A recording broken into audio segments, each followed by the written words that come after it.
Paano nga ba tayo makakapagsimula mag-ipon at magkaroon ng financial peace of mind? Alamin natin mula sa librong The Secret to Saving and Building Your Future. Meron tayong 7 steps. Una is increase your cash flow. Siyempre, mahirap ma-build itong ating alkansya or tinatawag kong solid financial foundation kung mahina ang cash flow natin or maliit.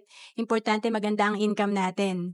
And then pangalawa, spend less. Siyempre, kahit gaano kalaki ang kinikita natin kung hindi tayo disiplinado, or ang laki ng expenses natin, talagang mahihirapan tayong mag-ipon. Kaya kailangan meron tayong expenses na talagang maliit lang yung lifestyle muna natin habang wala pa tayong ipon.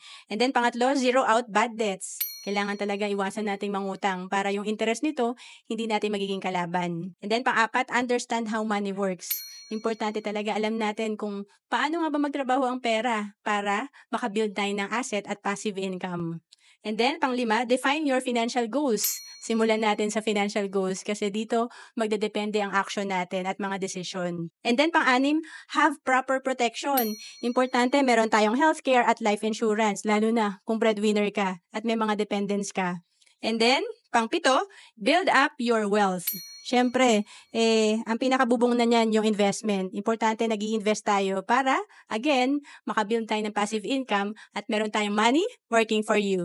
To know more about savings and investment, message mo lang ako sa FB, Roan Celis Capistrano.